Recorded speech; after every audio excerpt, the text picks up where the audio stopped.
Good evening, everyone, and welcome to An Evening with Senator Mike Moore. I'm Joe Coggins. I'm your host for this evening, and we have what I think is a very interesting show. Before we get into the program, though, we have an update on the town meeting, and I want to say that I'm proud to say that the senator did what he was elected to do. I'll let you talk about the controversy was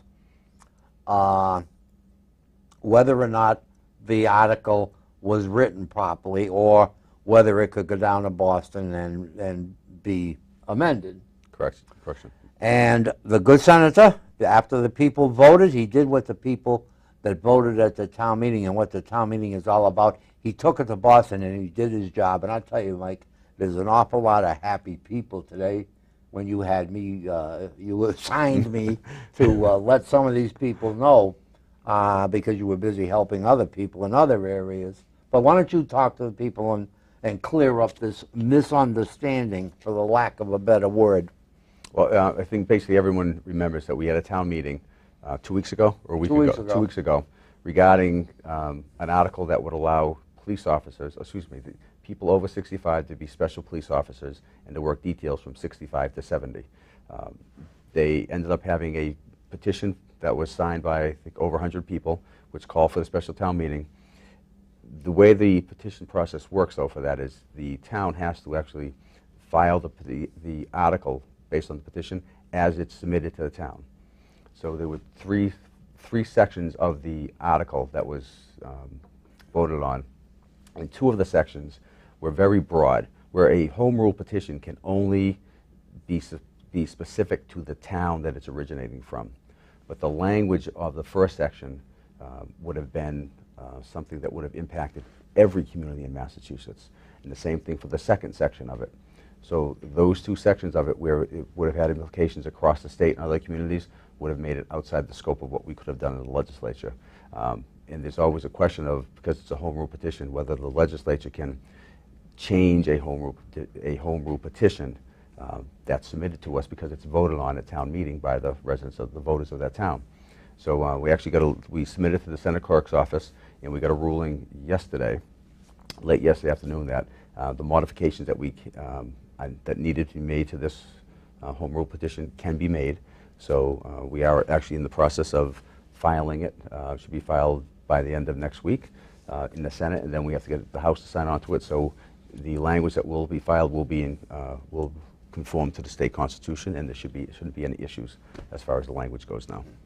Well, Mike, I want you to know the assignment you gave me this morning when we talked on the telephone to contact one person. Well, I ended up contacting the world because I was so happy that this went the way it did. And I know I spoke to a representative of the police union here in Millbury, and they were ecstatic. Okay. But the big thing, what people said, is that you actually went down there and did the right thing. If it had gone the other way and we couldn't do it, well, you know, they would have understood that too. Well, hopefully. Yeah, well, hopefully. Yeah, they were actually they were more prepared. You know, that it wasn't going to fly. Okay? Well, in all honesty, I actually, prior to submitting it to Senate Council, I was actually thinking that our odds of having this be accomplished were very slim. Right, but because you did it. Yeah, because it wasn't it wasn't a very minor. We actually we have to remove two sections of the home rule petition. Not a big thing. So, not a big deal. But Mike, I want to thank you. Thanks. I know I was happy. If I wasn't sitting in my car driving down 146 when I was talking to you, I would have jumped up and down. Can you imagine this? Me jumping up and down? All right. Well, back to the show. We got Kevin over there shaking his head. He may resign after me being here. I'm not sure. But anyways, Mike, I had talked to you, and I guess you agreed. But I had an awful lot of people, ask me if we could take a show and talk about the four questions, the four ballot questions, because as usual, the way they're worded and the way you vote isn't necessarily the way people think. So what we're going to do tonight is clear that up, hopefully. So maybe I'll just sit here and say nothing and let you talk, because I can confuse an issue, I'm told. But anyways, so that's what tonight's show is. Yeah, actually, again, when Joe and I spoke this morning, he mentioned that quite a few people had asked him to have us speak on the issues, the 4 ballot questions. And I just happened to be about an hour and a half ago en route here, and I was lucky enough to speak to a group that's actually working on question 4, which is the earned sick leave, and it's Raise Up Massachusetts. And we have 2 representatives of that organization here today that will give you an in-depth explanation of what the referendum will actually accomplish, and hopefully, you know, what a yes vote means and what a no vote means. So, and I want to introduce these fine young ladies to you. They both represent Raise Up Massachusetts, Raise Up Mass, and we have Bridget Quinn to my right, your left if you're watching TV. And we have Martha Seppa. Did I say it right, Martha? You sure did. Oh, God bless me. And Martha is going to talk and explain to people, first of all, tell them what question 4 is, and then tell them what they need to know so they have a clear way of voting on this either way. Definitely. Well, I just, the serendipity of being able to be here today was really wonderful, and it's great to be able to talk to people in your area about earned sick time. We're a grassroots coalition. We've been working for over a year now. We got signatures from Millbury and Sutton and Grafton and all of central Massachusetts, every town in central Massachusetts we got signatures from. So this is from the people, and this is just... Martha, how many signatures did you need to collect? We got 380,000 signatures. Whoa. Okay. Which has never been done in the history of Massachusetts before. And this was all unpaid signature gathering, and I just wanted to thank people, because I'm sure some of you signed those petitions at the grocery store in order to make this happen. And so question 4 is very simple. It's about earned sick time. It's about every 30 hours you work, you're going to get 1 hour of sick time. If you have a better earned sick time package than that, you get to keep it. This is just about creating the base level of earned sick time. And this is going to benefit 1 million workers, and there's a lot of positive reasons to do so. So we're asking you to vote yes on question 4. And Bridget will talk a little bit more about why this makes sense for families.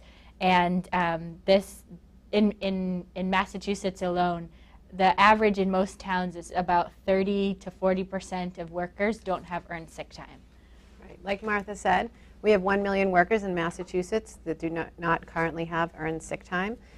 So really this speaks to a lot of issues. This really, first and foremost, is a family issue. You shouldn't have to choose between going to work and taking care of yourself, or staying home and taking care of your sick child, or taking a family member to the doctors for a doctor's appointment. And so it's really important that people are able to take care of themselves. It's a public health issue in many ways, because if you're sick and you go to work, you're going to make your coworkers sick. So it really speaks to that issue as well. So this is going to be a great benefit for workers to earn in their workplaces. And I just wanted to end by saying, voting yes, you're going to be a part of creating history and really improving the lives of those family members. And I just want to personally thank Senator Moore, who's been with us from the beginning. He stood up for families in his district, and your leadership has been really meaningful for me personally, and I just wanted to thank you. And it's great to meet you and work with you, and I look forward to continuing the dialogue in the future. Yeah. Actually, Martha, before we exit this portion of the show, it's my understanding now of the law that small businesses of 11 employees or less, it's earned leave, but it doesn't have to be paid leave. Correct. That's a very important distinction. So we worked with the Research Bureau and a lot of other companies to determine the cutoff of 10, and most mom and pop shops or small businesses are under 10 and under employees. 11 and over that will be paid, but we wanted to make sure that they were able to take that time for themselves and not get fired, which most workers that was what they were really afraid of. And so that distinction is very, very important to make. I go around in my daily life, and I have the majority of the businesses that I patronize are 10 and under, so they're going to provide sick time. It's just not going to be paid sick time. Well, it doesn't have to be. It leaves it up to the business owner. whether they pay it or Exactly, not. yeah. And actually, I think if I read the paper correctly today, because I actually missed the opportunity yesterday, President Clinton, didn't he speak about this? Yes. And he actually talked about how it actually increased jobs in Connecticut? Yes, Was it Connecticut? Yep. Okay. exactly, yes. President Clinton can explain anything to everyone, and I was so honored to find out that yesterday he spoke about our work, Earned Sick Time, and the work we're doing, and he explained it in his true Clinton terms about the economy, and he said in our neighboring state of Connecticut, they enrolled Earned Sick Time, and it's been wonderful for their economy, really great for their families, and so far there's been no implementation either. Problems with implementation, which is really important. Oh, great. Yeah. Great. So I think at least 3 of the 4 here, I'm not sure about the 4th, are endorsing the yes on Yes. earned Yes, absolutely. question 4. Can I defend myself here? I don't know yet. I don't know if you have to defend yourself or not yet. Yes, I do. All right, I already shared with Martha and Bridget that as before, when we were talking in the hall off camera, I says, as I stand now, I says I'm leaning toward voting no on this issue. Isn't that what I said, ladies? Yes. Okay. Okay. However, and not that you totally changed my mind yet. However, I can honestly tell you I have a better understanding of just exactly what you're trying to do. And I'm running through my brain here, maybe it's not a bad idea. Okay? And so you got a shot at getting this vote. Now you got a shot. Just remember, Joe, think of your wife or someone else who's at work, and when you were younger and you have young kids. I was never and- younger. Well, I know that was prior to TV. Oh. But Pretty close. and there may be a choice of making: do I go to work, keep my job, and take care, and my son or child may be sick, or I stay home with my family and I risk losing my job. Well, that's a good point. Or risk losing a day's pay. Right, and that's so a many good point, people too. who will be affected by this question either work in retail or in the fast food industry. So, if they don't work, they don't get paid. If they don't get paid, they can't, again, take care of their families, pay their rent, put food on the table. At least now I can go back and take another look at this, all kidding aside, okay? And it is earned. You have to. Yeah, you I have to understand work so that. many hours. You earn it. I understand that now. And you made some great points, and so didn't you. So now I want to go back, to be honest with you, and read the whole thing again. And I may come out with a different attitude on this. Oh, because, I'm happy to hear that. See, I think a lot of that is, I read the Reader's Digest version. Well, in all fairness, the Reader's Digest version is about 2 sentences, Right. okay? And that really don't tell you much. And with my hustle bustle day, Well, I think this is a product of 12 years of work. So where this coalition came from is they kept trying to pass this through the state legislature. So they've learned lessons each time that they had to go through that process to make this bill as simple and as positive as possible. And so I think when you look at the nitty-gritty, the final implementation of this is because for 12 years they've been studying this. For 12 years they've been studying what other states do, what other countries do. And I think the final result is really a happy medium of workers' rights movement combined with average people. And you are actually also protecting small business. Absolutely. Yeah, and Because actually, and I will say this last legislative session when this was filed, I actually did, I was lukewarm on this. I wasn't totally a supporter of this. My issue really had to deal with the original version didn't come out with didn't have the protections for the small business. right. Right. And that was the concern, because as I've learned through my 6 years in office, small businesses make up 80% of the economy. Exactly. So that's the last thing you want to do is hurt one sector that's such a large portion of it. So and they worked with everyone. They've come They've found the middle ground. This is Yeah. actually a good example of, it's too bad we couldn't get it past the legislature, because this is actually a good example of how legislation works. Right. You know, it's filed, you have 200 people that try to have some input, and then you make your compromises and you try to get the best version put forth. This satisfies everybody. But I do want to say, you girls did do a good job of at least getting me to think about it, okay? And you know what, I'll We give can it a talk fair- more after the show. Yeah, right.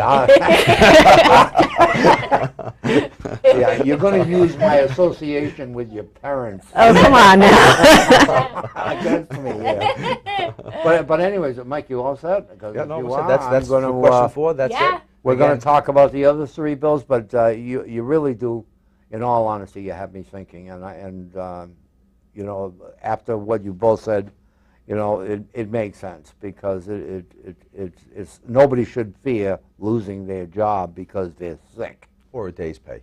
or a day's pay, either or. So I want to thank Martha. I want to thank Bridget. Thank you for having Thank us. you so much. Thank you. And I want to And wish thank you. you for the serendipity. And the support. Oh, And the it's support. just good timing for Bridget to call me. It was great. And I want to wish you luck in your campaign. You got a lot of work to do in the next couple of weeks, but you may prevail. The only suggestion I would make, and that depends on the next hour or so, if for your card, you may want to change that and put Joe's face on this. You know, I was going to say that, you know, That but I really didn't want to gets be. to swing the vote for you. Yeah. Well, Either we one can way get or the a- other. We can get a digital version. We can. Yeah. Pass around to your neighbors, maybe. It may swing. It could swing the vote the way you don't want it to go, though. So you might want to think about it. All right? But I'm going to give you back your flyer. No, I would be happy. You want me if to keep have it? All right, Yeah. I'm going to take that, and I'm going to read the book that the state sent me again, and I'm going to read the whole Very bill. important, yeah. Okay? Awesome. Thank you. Thank Thank you. you so much. And thanks for being on the show. Thank you for you. having us. Okay. All right. Well, we certainly covered 4, but you know, in all honesty, I think they did clear up a lot of questions that people had. They certainly did for me. Well, I can relook at this and rethink it. well, in like you were saying about the short blurbs that don't really tell the true story. Right. A lot of people just think, okay, just a blanket, people are getting sick leave. No, it's not that case. They have to earn it. So it's similar to like people who get earned sick leave now. You have to work so many hours to earn so many hours of sick leave. And again, to protect our small business, it allows them the ability to give earned time or unearned time. So which means you can give people sick leave. You would have to give them sick leave, but you don't have to pay them. So, Yeah, which covers the mom and Right. pop right. stores. Well, this one I'm absolutely opposed to, and that's expanding the bottle bill. So why don't you tell people what this bill actually does? Well, or doesn't this do. is question 2, which is to expand the bottle bill to other plastic and glass containers that are not covered right now by the current bottle bill law. So basically like sports drinks, those types of containers. Right now, if you notice, they don't have the refund on them. So those containers would now, if this would have passed, would fall underneath the 5-cent deposit. Well,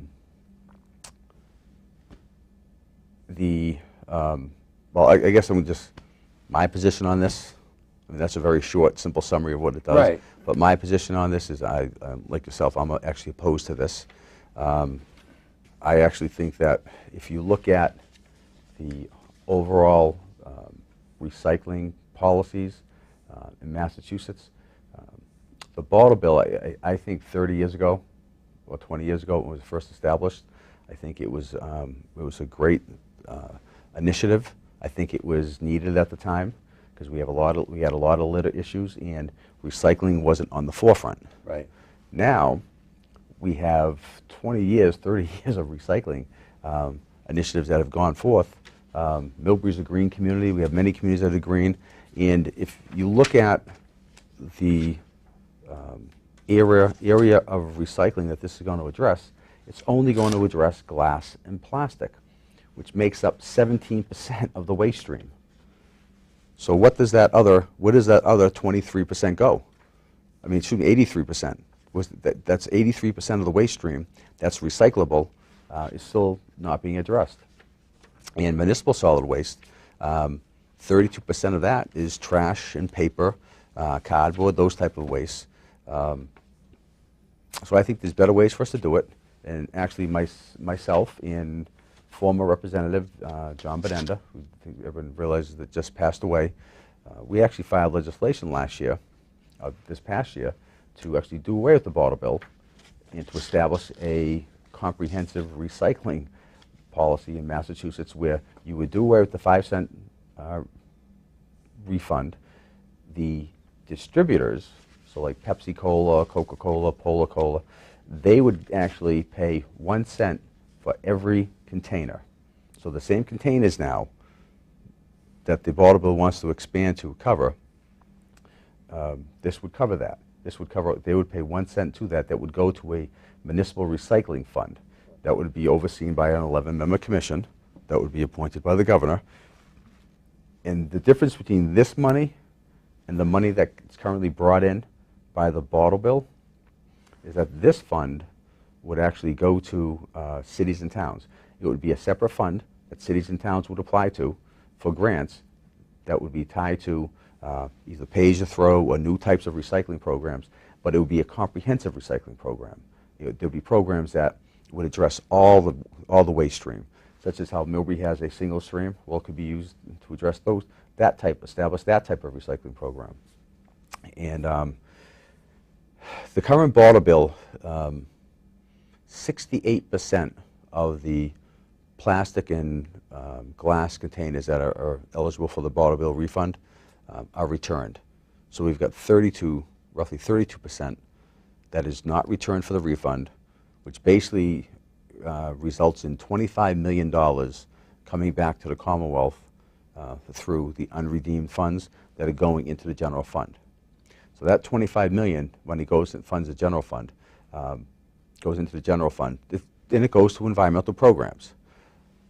The difference between that and what I would like to do is the 1 cent fee that I would like to bring in from the distributors would actually bring in $30 million, or $33 million the first year, and then subsequent years would be $36 million. That would be targeted directly for cities and towns. So I just think, again, question 2, I would recommend people voting no on that. Because again, I think it actually hurts our efforts in actually doing a comprehensive recycling program throughout Massachusetts. And actually, Delaware did away with the bottle bill, and they saw an increase in recycling, and they did a comprehensive new recycling law in Delaware, and their recycling rates increased 3% the first year and 3% the subsequent years after that. So where the bottle bill, if it was expanded, you would only see 1/8 of 1% increase in recycling. So would you rather see that 1/8 of 1% or a 3% increase and have the money tied to a fund that goes directly back to the cities and towns? So again, the expansion of the bottle bill just covers expanding out to glass and plastic containers that currently are not covered by it.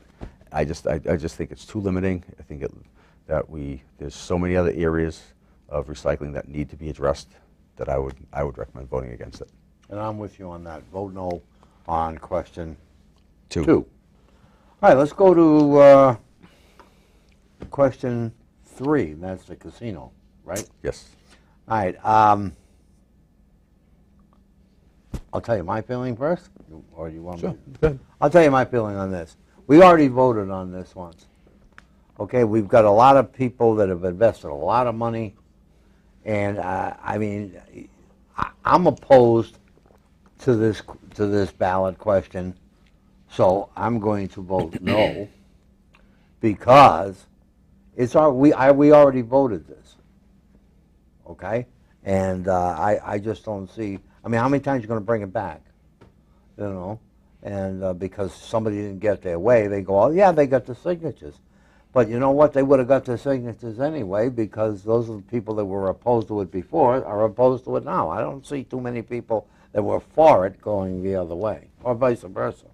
Yep. So this is a cost. I think this is a costly question. I think this could cost the Commonwealth if it should, by some craziness, pass, which would mean no casinos. Right. There'd be a lot of lawsuits. It'd be just awful. I don't know what your feeling is, Mike. We haven't really talked about it. But So question 3, if you're against it, you'd vote if you're no. against changing the law as it stands now, allowing casinos, you vote no. Right. If you want to have no casinos, you vote yes. And this is crazy, the way they word these questions and do that. But Well, anyways, it all goes to how the referendum is filed with the Attorney General. So that's whether the well, I yes or no. understand that, So- but people do get confused. I think Yep. people end up voting for something that they wanted to vote the opposite way because it is confusing. Yeah. And I actually agree with you on that, voting no on that. Oh, wow, this isn't fun. Well, I look back to when I first got elected 6 years ago, when the economy was crashing, and everyone talked about how much money we were losing of state revenues to Connecticut, and roughly 38% of the revenues Connecticut brings in is from Massachusetts residents. So we talked about that. We talked. There was all that talk, and there was talk about the amount of jobs that were being lost. Now, when I first got elected, too, the original version, I wasn't very supportive of the 3. I was more supportive of 1, having 1 casino. But at the time, having the approval of one casino in Massachusetts. But at the time, again, the unemployment rate I think was at 8.2, 8.5%, and 3 was projected to bring in, I think, 10,000 jobs during the construction phase, 10 to 12,000 jobs during the construction phase, and I think 2 to 4,000 permanent jobs. And and not everyone is, people criticizing, saying that, oh, it's not going to be good jobs. Not everyone's going to be a doctor, a lawyer, a successful banker, or They're not. no, there are some people that those aren't professions they want to aspire to. So we need diversity in the economy, and you need diversity in jobs, different skill levels, different sets that people need to that people have, and the jobs range from $30,000, $40,000 to $50,000. They have full health benefits.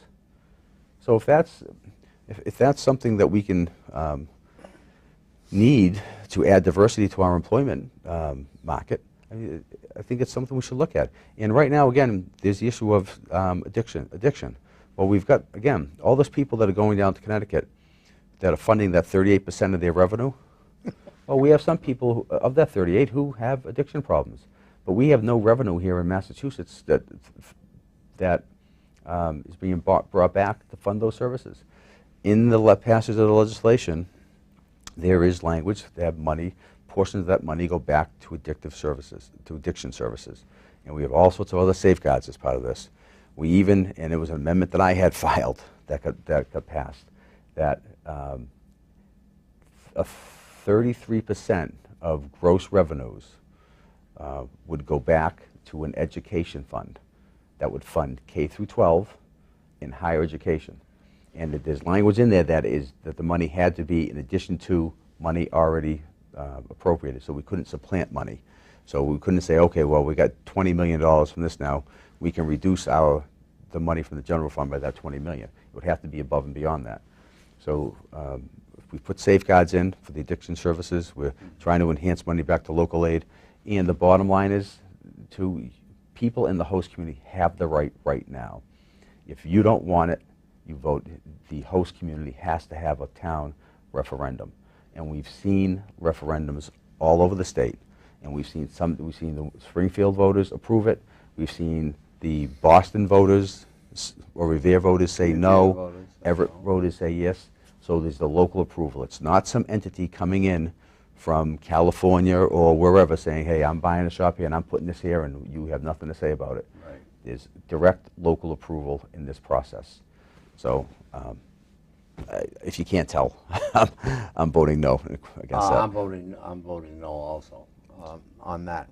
Now this is the next one coming up, Mike, is probably where you and I will disagree. And that's on the gas, the automatic gas increase linked to inflation. Yep. So I'll let you go first. That's a good thing about being the host. I can do what I want. Well, I'm actually against the repeal of it. I will say this: when we first voted on this issue, there was an amendment to the transportation bill that raised the gas tax to implement the CPI, and I will say I did vote against the CPI in that. I voted for the amendment to remove the CPI. But having said that, now that the bill's gone through, and we have over this last year, from that bill to the transportation bond bill, based on the revenue projections that this money is supposed to be coming in, we've funded $300 million for our Chapter 90 money going back to cities and towns. We've got all the bridge projects and other infrastructure projects that's part of the bond bill that will be funded by this. So if the voters repeal this, my opinion is that if we're going to be fiscally responsible, then we have to go back to those infrastructure bills, and they have to be reworked, and we have to reduce the amount of work that's going to be done, because the scope of the work that's been done has all been projected on this revenue coming in. And you have to also remember, prior to the increase that we just had from 21 cents to 24 cents, the gas tax money had not been increased in 20 years. Even with the current increase and the projected increase from the CPI, the factoring in inflation, the money coming in from the gas tax will not be as much as was taken in back in the 20 years ago. You're looking at cars are more fuel efficient. All our renewable energy sources that we're using, there's less and less that's going to be coming in from each year. So this is a diminishing revenue. And this is the revenue right now that this and the tolls that go back to pay for the roads, the bridges, and the infrastructure. There has to be a source. And I will say this is one of the first times, again, that I'm in the legislature, so 6 years, that we've got the business community, the chambers of commerce, and the business communities across the state that have come out in support of this, saying we need the revenue, we need good infrastructure, we need good roads, and bridges, and a commuter rail system. So again, I'm going to vote against the repeal of the CPI, simply because the work that we've gone forward on, we've factored a lot of the infrastructure work based on the revenues that's going to be coming in. Okay, well, I'm going to vote the opposite way on that. And I'm going to tell you, I'm going to be very, very quick and very general about it, and very simple. It's not the issue that we need the money to fix our bridges and keep our roads up. I don't disagree with that. And it's not the fact that it's money that goes back to the cities and towns. But what I think what a lot of the people feel, that if it's needed, if the money's needed for those reasons, then let the legislatures and the senators stand up and be counted when that time comes. It has to be voted on. Let them stand up and be voted, and not let's make an automatic tax. I don't believe in automatic taxes. In 10 years, your taxes on a gallon of gasoline could be 54 cents a gallon. That's totally ludicrous. But you have to look at also the cost of living. The cost of living can go down. Not in this country. Well, it just went down 2 years ago. 2 years ago, the cost of living went down. Not in my house. There's other initiatives that there's cost of living based increases that actually went down a year ago, January. And are they going to take money if it goes down? Are they going to now? And the problem too with it is, Joe, is some people, elected officials, don't look at it as the need of voting because we need it. You have some elected officials that use this simply as for political purposes. They know taxes is a bad word. But that's every tax, Mike. No, but I agree. I agree with you, Joe. That's every tax. So look, I have colleagues that they sit right there, and they'll vote against the tax increase, or they'll vote against some measure that's going to fund something, and then support a measure that's going to increase funding for something that when you sit and you ask them, well, where the money's going to come from, They don't know. They don't know and they don't care. Well, they but shouldn't because be it's there. because it's popular to vote for that issue Right. that gives you more money, and they know for a fact that they're going to lose. So I'm going to do the popular thing. I'm going to vote against the tax increase, but I'm going to vote for the more. For more But see, funding. I think that's a slippery slope. By allowing an automatic tax on gasoline, down the road I can see this being shunned over. Is this going to now move on to tobacco or anything Well, I or do, alcohol? Well, I do agree with you that if the voters Right. start seeing a precedent being set where Right. it goes from this to this, then yes, there's an issue. Well, you stop it first. Right. Well, look, I think I think I think And- I'm on and- the winning side of and, this. you know, and Joe, coming from law enforcement, Right. every criminal case, everything that you look at, investigation you look at, you never take one set of facts and bring it to another. 'Cause Could you clarify my criminal background, by the way? the investigation. Okay. You always look at every set has a different. You can never generalize. Every set has a different set of facts. Right. That it gives you a different equation, well, a different answer. Well, the same thing with this. For this one example, again, I do think because there's been a path already set and projects already deemed to be funded,